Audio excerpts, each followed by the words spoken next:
And this episode, we have John Axelberg of General Stamping and Metalworks. The company was started in 1922 by my grandfather. I drew my first paycheck as a press brake operator in 1978. We serve today a variety of OEMs. I will always be a tinkerer.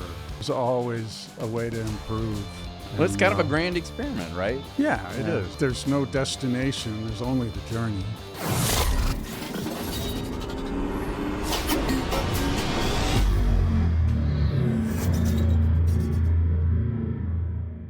Built by sheet metal fabricators for sheet metal fabricators, Paperless Parts is the industry's #1 quoting and collaboration software, helping more than 700 shops across North America simplify every step of the quoting process in a secure, centralized environment. With patented technology, its automated costing and pricing logic is tailored specifically to your shop. By streamlining your workflow, Paperless Parts saves time, boosts profitability, and helps deliver an unbeatable customer experience. Visit paperlessparts.com to learn more. Hello, welcome to the Fabricator Podcast. I'm Dan Davis. My co-host today, a not so familiar face to the Fabricator Podcast Everybody audience. knows Tim. But pretty popular, though. I think that's fair. Hello, Tim. I have a face geared toward print. That's what it is. Your picture is in every issue. That's all right. So That's all right. Tim Heston with the Fabricator magazine. I would say the one guy that really has the pulse of the metal fabricating industry. So we're recording this first day at FabTech in Chicago, FabTech 2025. And this episode we have John Axelberg of General Stamping and Metalworks. He's going to chat with us about his company's history, and the never-ending change that occurs when you run a metal fabricating facility. And the fact he started on a mechanical brake in 1978. Yes. So was it 78? I'm Did not I age sure. him? I don't know. You'll find out. You'll be There all right. we go. He has all his fingers, so everything worked out well. Okay. So, first day of FabTech. People are energized. People are expecting a really good show. Are you feeling similar type of optimism out there? Yeah, I've actually spoken with half dozen fabricators already on the floor as well as on the booth and in booths, and it's depending on the market. Obviously, data center's always been hot, but last few weeks, literally, there's been a distinct pickup. A lot of shops are going, hey, there's something going on here, and there is that is kind of being seen here at the show, because the attendance is through the roof. As John was walking out, he thanked Tim for reminding him that Tim knows more about General than John was remembering at the moment. I've told him, I counted the words. There are over 10,000 words on General Stamping and Metalworks in the Fabricator over the years, just not only because they're a company that's just, he and his staff are just very open about what they do. I've covered him about how he nests certain lasers, how he trains his laser cutting operators, how he flows piece parts from one process to the other, and change is constant. And it's been a few years since I've covered him, and on those short few years, most of my stuff that I knew actually is old news. So there you go. So and also a proud supporter of FMA. Oh, he comes to annual meetings, and we see him, and he's good folk. Good folk, very humble, knows he doesn't know everything. But gets a great team around him who's also humble and great to talk with. So Yes. Good folks all around. This episode with John Axelberg of General Stamping and Metalworks. We want to thank Paperless Parts for sponsoring it. So please buckle in and enjoy this episode. Thank you. It's almost time to celebrate manufacturing's most outstanding contributors at the annual SparkForce Awards Gala. This fun and exciting evening supports the next generation of manufacturers by raising funds for scholarships and educational programs. Help build tomorrow's skilled workforce by attending or participating in the online silent auction. Bid on artwork and other unique items throughout the evening from anywhere. Get all the details at sparkforce.org. And now, back to the episode. Welcome back. We're here at FabTech 2025 in Chicago. Our guest today, John Axelberg of General Stamping and Metalworks out of South Bend and Toma, Wisconsin. We're going to have a nice conversation. But before we get started, we'd like to thank Paperless Parts for sponsoring this episode. John, can you give our audience a little bit of an idea about your company, General Stamping and Metalworking, as well as maybe your background with the organization? Sure, thanks. General Stamping and Metalworks is now a 103-year-old stamping and fabricating company, headquartered in South Bend, Indiana. And, my background goes back not quite that far, but I drew my first paycheck as a press brake operator in 1978. Wow. So bottom bending all the way, right? Yeah. Yeah, so we serve today a variety of OEMs in the ag, lawn and garden, automotive, industrial market spaces, as well as utility scale solar power, which has been the sort of real bright spot in our set of customers as far as growth goes this year. Yeah. What type of material do you commonly work with? Everything from 20 gauge sheet metal to 1 inch plate. Wow. Aluminum and stainless, no red metals or anything exotic. Now, we've chatted many times, and over the years I've always been fascinated by the history. And kind of bring me through the history of 103 years ago. Who were the major? The founding story, how it got off the ground in South Bend, and kind of bring me through those early customers, because I've seen some great grainy photos. Oh. There are a few. Yeah, so the company was started in 1922 by my grandfather as an industrial sheet metal contractor. So the economy in South Bend was really booming at that time. And the biggest driver was the Studebaker Corporation. So we were not manufacturing parts at that time. We were making air handling systems and ovens and conveyors and whatever else they needed for their operations. And just doing one-off commercial industrial custom work. In the 1950s, my dad and his two brothers started a small manufacturing operation off to the side of the sheet metal business. And after a couple of years, they realized that the 5 guys making parts were generating all the profit for the company and decided they didn't need to do all that extra work outside the shop, and exited the sheet metal business. And, really became a short-run stamping company at that time. And that evolved really into the mid-1980s. And then we got our first CNC turret press, first laser in 1998. And that really sort of devoured the short-run stamping work that we were doing. Stamping is now a huge growth area for us, but it's all automated, coil-fed and transfer for the most part. So we've evolved back into it, right? But still have, of course, all the fabricating on as well. Yeah, you have a great continuum of processes, but I know we've chatted before about this, but your company is a great example of how a small organization can scale. And like years and years ago, we did a story where we kind of went through and said, all right, we're going to develop a structure here that we can grow for tomorrow. Kind of bring us through that. Because like initially it was like, all right, you were the small shop, flat structure. It was like, all right, let's just get her done, so to speak. And then over a period of several years, you transformed the brand. Yeah, and that continues to happen. So it never ends. So we hit that same ceiling you're talking about a year and a half ago, again, actually. Okay. And what were some of the hallmarks that let you know that you had hit that mark? Growth flattening out, okay, and me working a lot harder. Yeah. That's right. The personal barometer. Yeah. I mean, it is, it's very difficult for an individual to scale. Mm-hmm. An individual can learn and add new capabilities, but as a business becomes more and more complex, it it needs a structure that'll support that, and it needs the people right who can actually be successful in those new roles.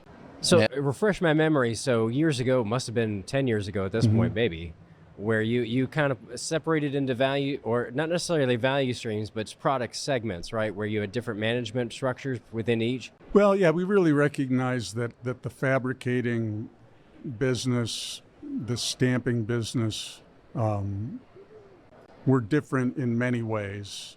So we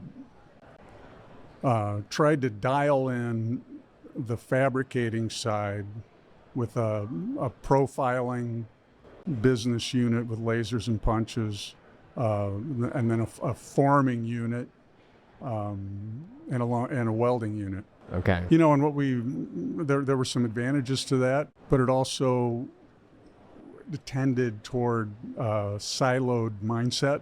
Right.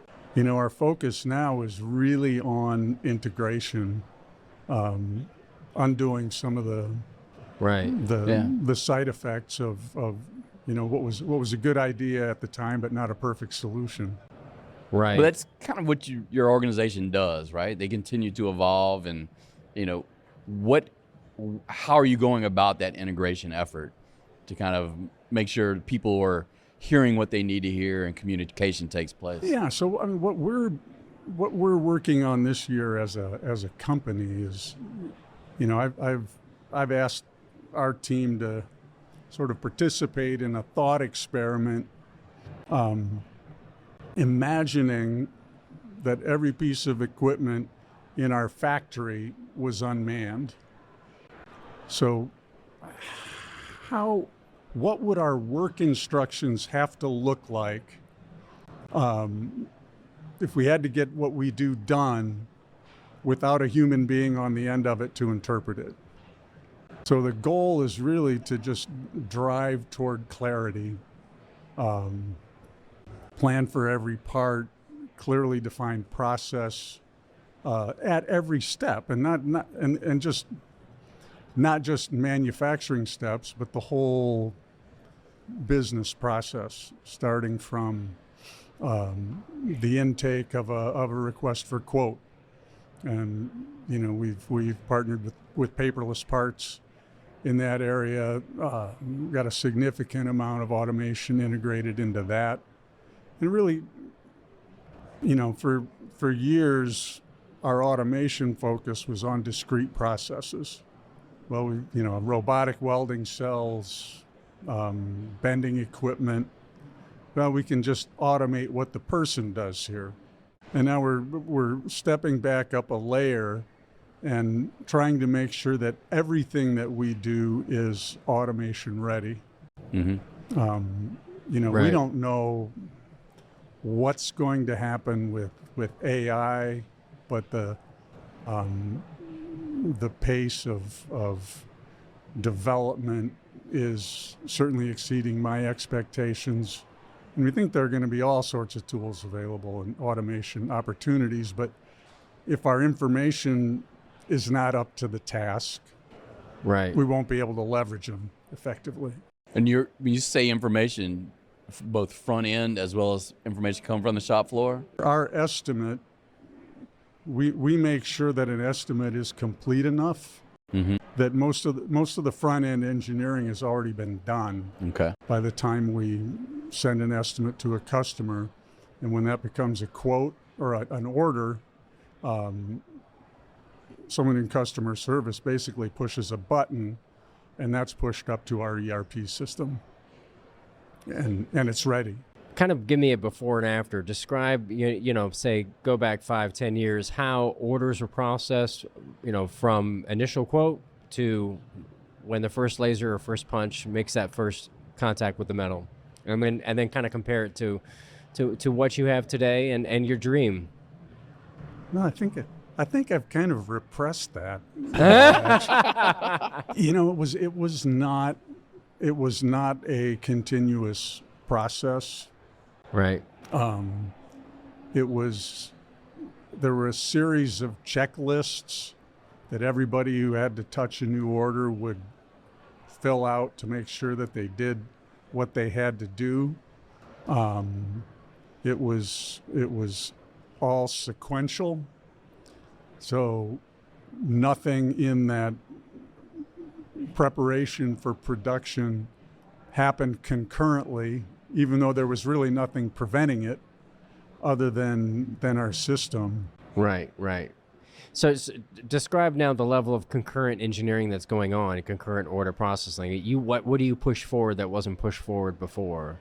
I think the biggest thing is that more of it is done up front because we've built systems that enable that. Our cycle times are more accurate. Right. Our material utilization is more accurate, and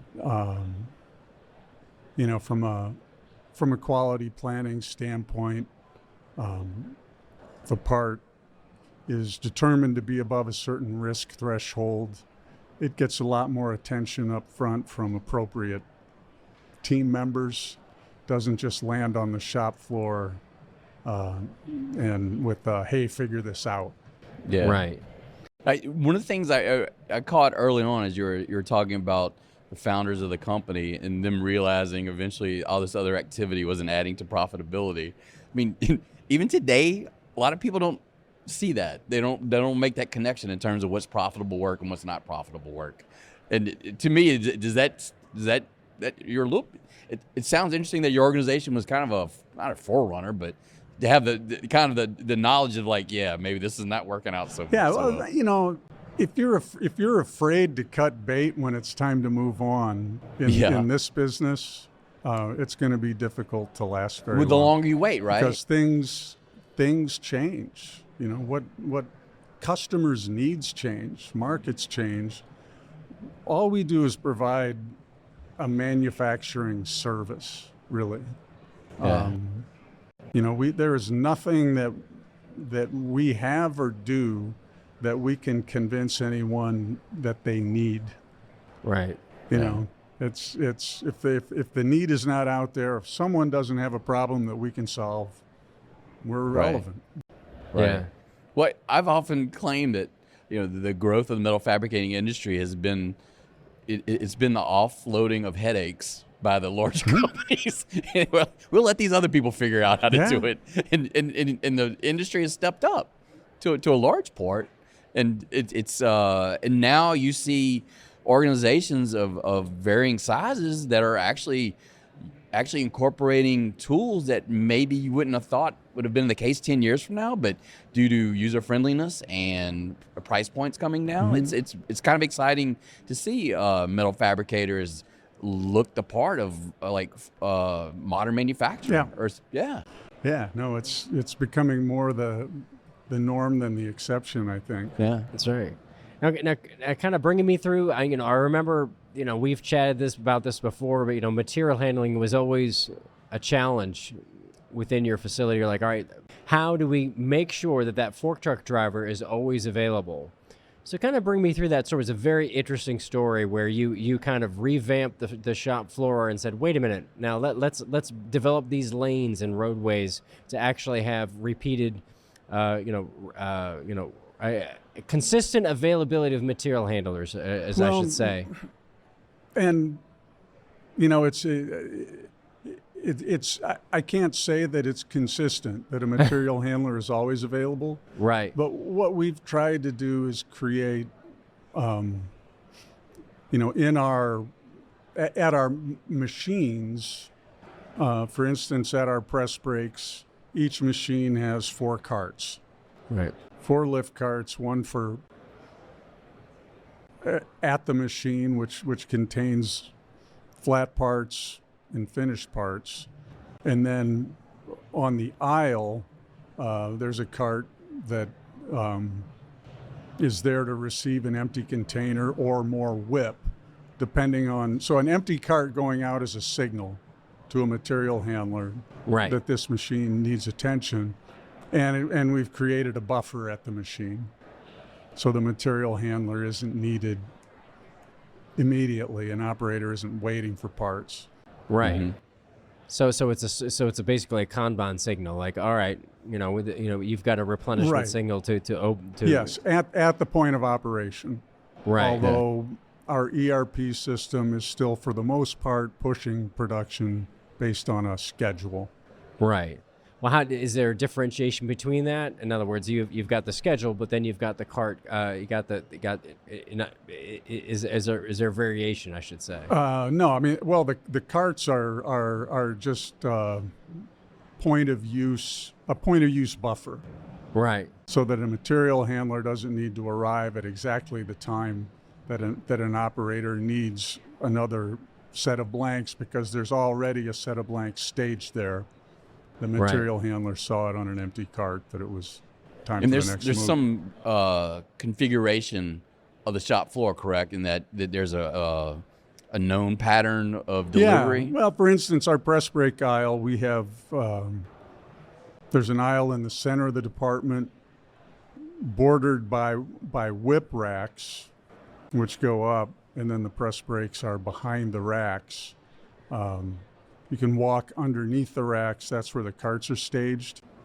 So they're each docked underneath the rack. Okay. So that material handler just works that aisle.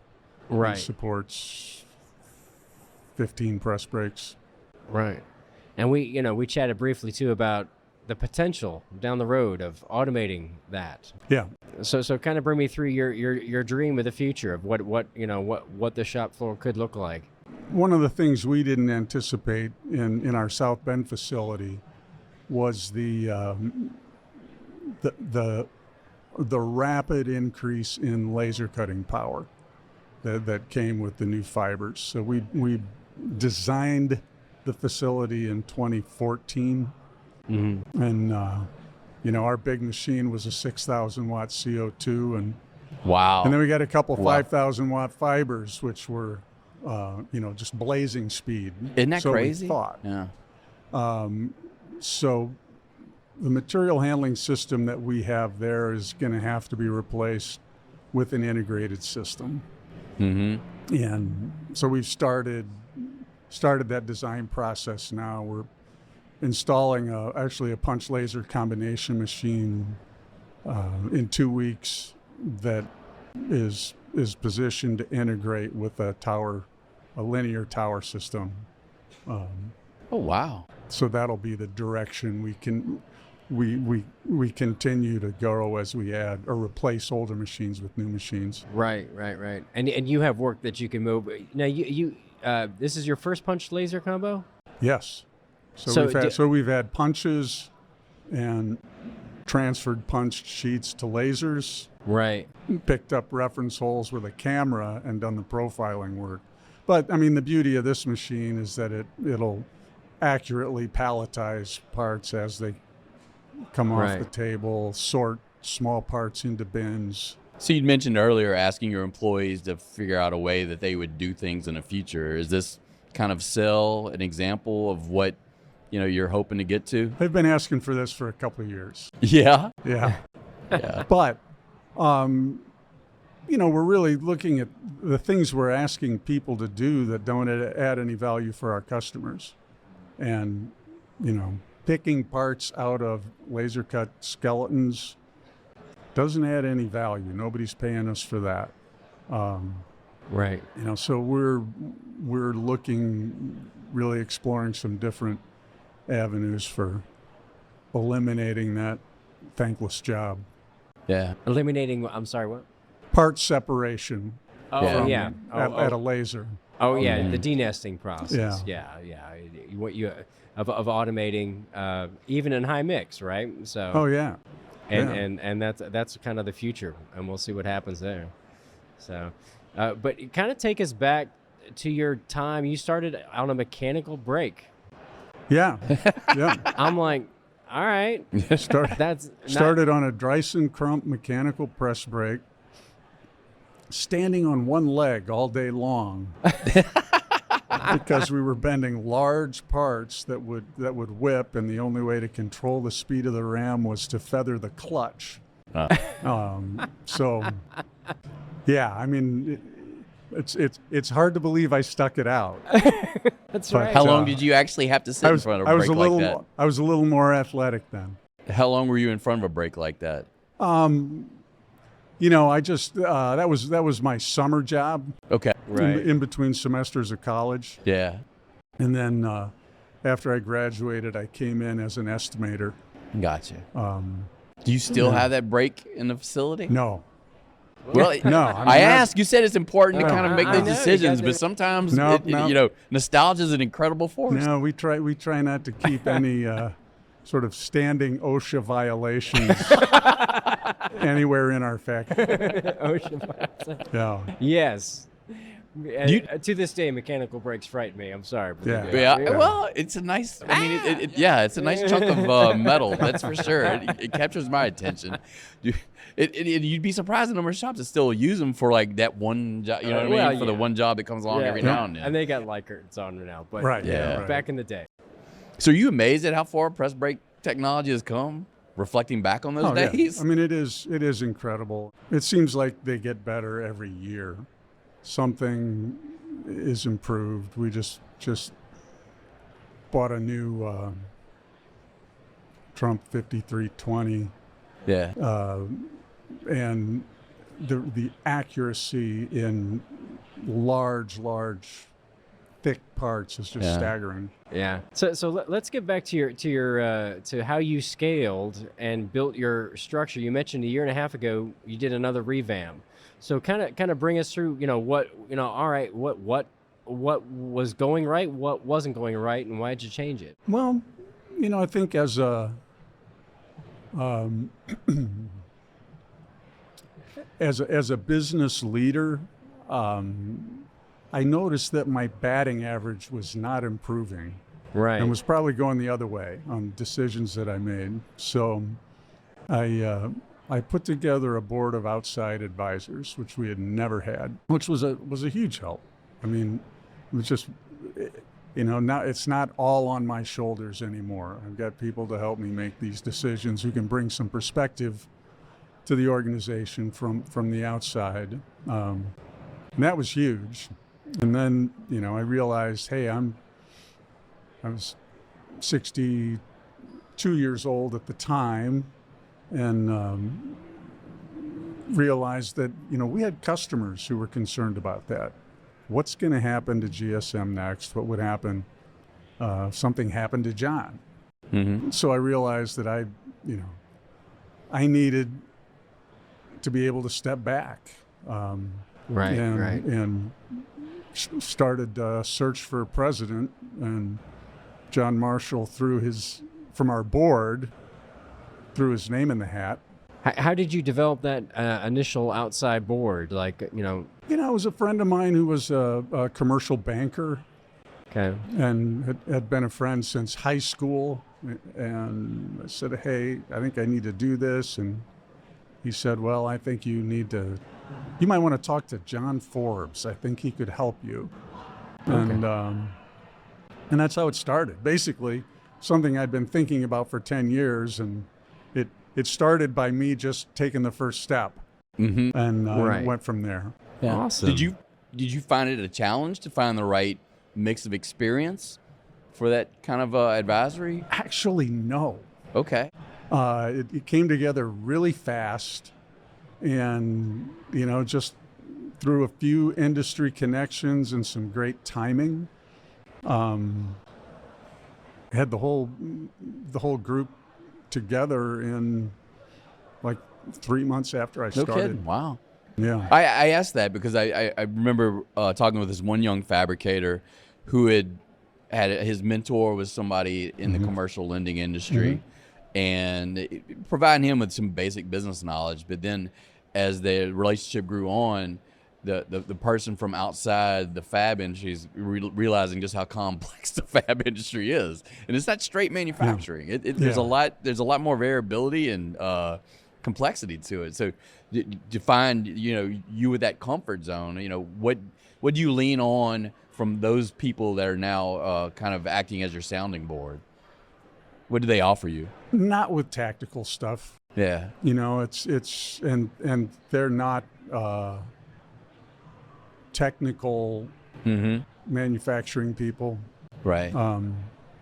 But from a strategic standpoint, they've been invaluable in helping us decide how to think about some of the problems and opportunities we're faced with. And most recently, it was they sort of gave me permission to actually start thinking a little bigger than we had been about growth, about potential financial structures for the company. Things that I would not have, conclusions I would not have come to on my own, right. That really make a whole lot of sense. Right. Yeah. Have you approached a point in the business where that type of input is even more valuable? And I'm thinking more along the lines of just the evolution of what it means to be somebody involved in manufacturing. Yeah. It's beyond the tech. I mean, you don't want to say it's out of the hands of those people doing the work, but technology has advanced to the point where they don't necessarily have to have the same knowledge base as the person from 50 years ago to be successful. Right. Oh, absolutely not. Yeah. So is that type of input? I mean, it sounds like that's where you're finding a lot of value. You mentioned the Fab 40. So I think it was 6 years ago, 5-6 years ago, we were number 9 in the Fab 40. And today most recently, I think we were 19. And, it isn't that we haven't been growing. Right. But there's been a tremendous amount of consolidation in the industry. Right. A lot of different capital structures. Yeah. That many on the Fab 40. yeah, right. Well, that's most of the people who came in between 9 and 19 were roll-ups, right? Mergers, consolidations, and we have customers who are asking us to broaden our geographical footprint. Yeah. So the pressure, I mean, it's not just desire from within, it's customers asking. Yeah. Well, and that's, our growth hasn't really been driven by my desire to be bigger. Right. It's all coming from customers. Yeah. Right. I resisted building our Wisconsin plant for 5 years until our customer finally said, John, we are going to have a supplier in Tomah, Wisconsin, and we really hope it's General Stamping and Metalworks.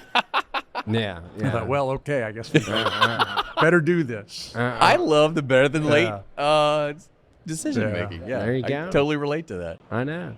Well, it's I have to say this because I've covered this industry for 20 years, and the beauty of this industry is the humility, is the realness of it all. There's so many folks I talk to, and you are a perfect example of this. Well, thank you. Where they're just real, and they just know, all right, I'm going to do my best, but you know what? It's not just about me, and I don't know everything. I absolutely agree, and I think the thing I love about fabricating is that fundamentally it attracts honest people.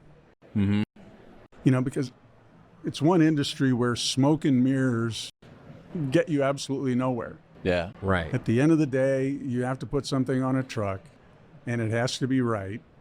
And if it's not, you're going to do it over. Right. And so it attracts people, I think, who have a degree of integrity and honesty and certainly humility. I mean, without that, you're never going to learn what you really need to know to be successful in this industry. Do you find the fabricating industry, maybe your company specifically, in a good position to take advantage of the changing dynamics with young people who are maybe considering, a manufacturing path as an alternative to the traditional college path?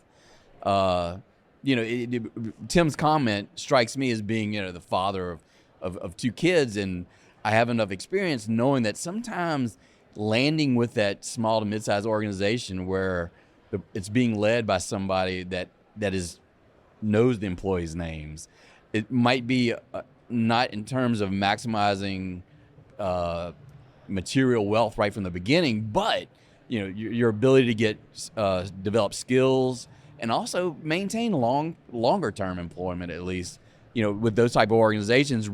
I try to sell that to my kids. So from your standpoint, do you see companies like yourself being a more attractive place for people to find a career? Well, I hope so. Yeah. And we're trying to do everything we can do to become more attractive. The one thing we can offer to young people with some drive and talent is an opportunity to make an impact quickly. Yeah. We don't require people to necessarily pay their dues, right? Before they can run a project that could have a significant impact on the business. So I think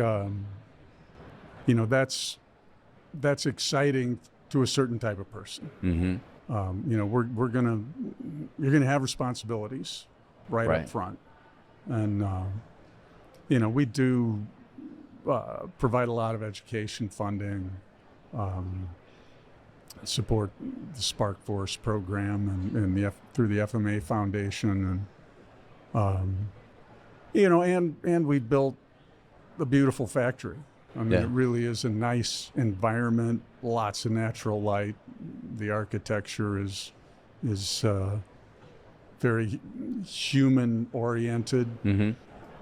That seems to be helping too. Bring me through that process of building your new plant. I know it's more than 10 years old at this point, but that plant, there are a lot of windows. A lot of windows, yeah. A lot of windows, a clear story over the stamping department. And when you walk in the front door and look through the lobby, there's an even bigger glass door out into the factory. Oh, wow. And,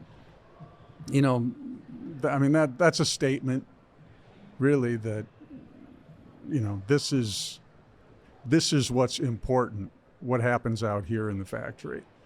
And I think people understand that when they walk in. Yeah. Longtime industry consultant we used to work with, Dick Callage. He's no longer with us, unfortunately, but he used to always say, we used to call him the shop floor whisperer, but the truth happens on the shop floor. That's where it is. Mm-hmm. And, years ago, I used to visit factories where departmentalized to the nth degree. They had literal walls that they would have, in the engineering department and the sales department, and in different buildings even. And the fact that you have that open layout and also all those windows where you can say, all right, here's the flow, here's where it's going, and here's what we have to manage through. And so go from there. And even I love also how you're now.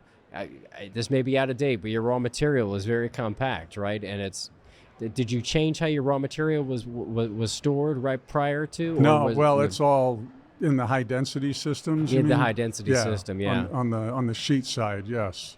Yeah. So you see, and it's obvious. You can just observe from the floor. Like, all right, there it is. There it's happening, and it's transparent. Try to make as a coherent flow visual, and people do when they visit our factory say, yeah, it's kind of obvious how this works. Yeah. Now, do you ever have days where you stand by those windows and go, AGV, or some kind of or days when you just put the shade down. Yeah, I will always be a tinkerer, and there's always a way to improve. Well, it's kind of a grand experiment, right? Yeah, it is. It's there's no destination. There's only the journey, and we're just trying to keep moving forward. So how many years have you led General Stamping Metalworks? I hate to say this, but I don't know. Many. I can't remember. I think it goes back to 1995. 1995. I think that's when I became president. Wow. So about 30 years. So again, you've a year and a half. You got your board. What's the legacy that you hope to leave? I mean, my short-term goal is to work with John to build a team that does not need me around. Right. I want if the company is at a place where my contributions are optional, then I've done my job. Yeah. Right. And it's good on its own. So that's really my focus at this point in my career. There are still a few areas where I'm actually needed, or at least I feel like I am. So trying to shore those up over the next few months and see what happens. What would current day John Axelberg tell summer manufacturing intern in front of the mechanical press brake John Axelberg? Run. No. Watch your fingers. No.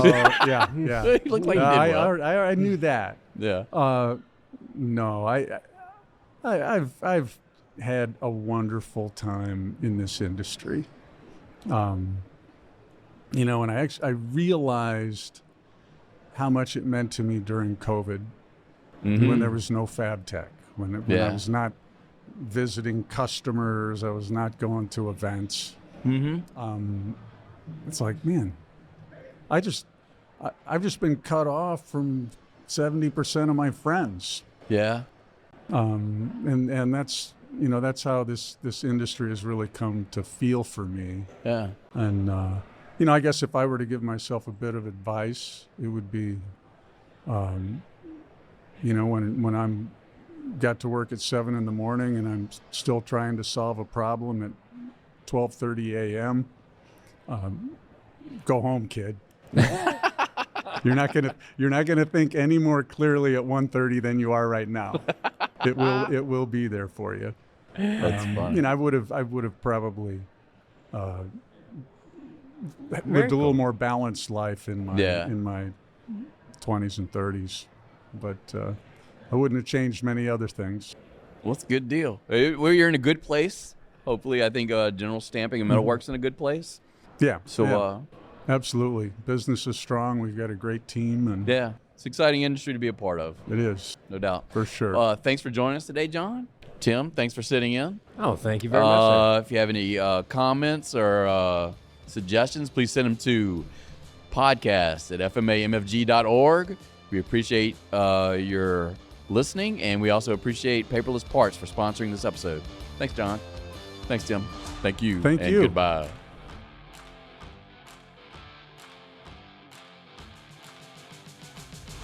The Fabricator Podcast is a production of Fabricators and Manufacturers Association, located in Elgin, Illinois. The show is hosted by Dan Davis and the staff of FMA Communications. The podcast is produced by Gareth Slager and recorded and edited by Griffin Hammond and Dana Weicker. Sales support provided by Andy Flando. Additional production support by Elizabeth Gavin, Mike Owens, Billy Kulpa, Pat Simon, Brandon Geyer, and me, Sarah Spring. Email us at podcast@fmamfg.org. Thank you for listening. Yes, Gareth, in from the newsroom. Episode 94. Title: 3 Handsome Men.